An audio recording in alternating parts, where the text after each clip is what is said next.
Hello बच्चों, चलिए प्रश्न को पढ़ते हैं और समझते हैं। समाकलन कीजिए और हमें समाकलन करना है सेक स्क्वायर एक्स और बटे में है कोसेक स्क्वायर एक्स का।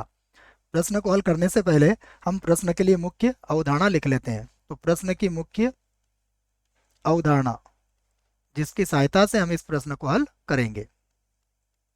तो मुख्य अवधारणा में हम सबसे पहले समाकलन का एक सूत्र लिखेंगे। देखिए वह सूत्र क्या होगा, मैं उसको लिख देता हूँ।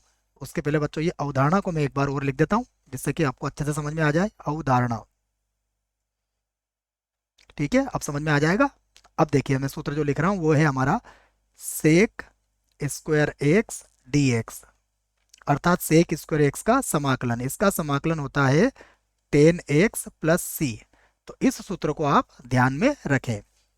अब हम प्रश्न को हल करते हैं। सबसे पहले मैं इसको आई के बराबर मान लेता हूं। तो माना हमारा जो प्रश्न है वह आई के बराबर है। तो आई बराबर होगा सेक स्क्वायर एक्स और बटे में होगा कोसेक स्क्वायर एक्स, ये दिया गया है हमें। तो फिर से लिखेंगे हम आई बराबर, हमें पता है कि ये जो सेक स्क्वायर होता है यह कॉस का व्युत्क्रम होता है। तो ये हो जाएगा एक, और इसको बटे में लिख देंगे हम कॉस स्क्वायर एक्स। और फिर से ये जो कोसेक स्क्वायर होता है या कोसेक होता है यह साइन का व्युत्क्रम होता है। तो ये होगा एक बटा, यहाँ पर हो जाएगा साइन स्क्वायर एक्स, और ये हो गया डी एक्स।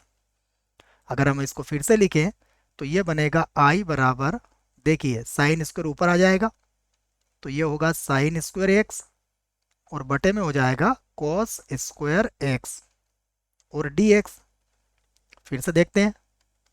तो साइन बटा कॉस कितना होता है, ये होता है 10 स्क्वायर एक्स और डी एक्स। और अब हमें त्रिकोणमिति का सूत्र याद है, हम जानते हैं एक प्लस 10 स्क्वायर एक्स किसके बराबर होता है, ये बराबर होता है सेक स्क्वायर एक्स के।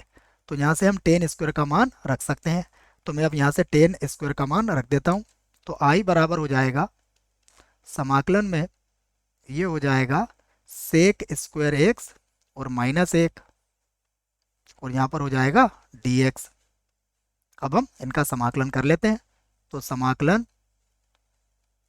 सेक स्क्वायर एक्स डी एक्स और माइनस यहाँ हो जाएगा एक का समाकलन। तो अब आई बराबर लिख लेते हैं हम।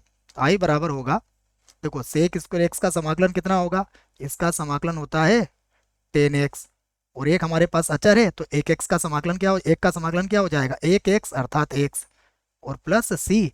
और यही हमारे प्रश्न का उत्तर होगा। आशा करता हूँ आपको इस प्रश्न का उत्तर समझ में आया होगा। धन्यवाद।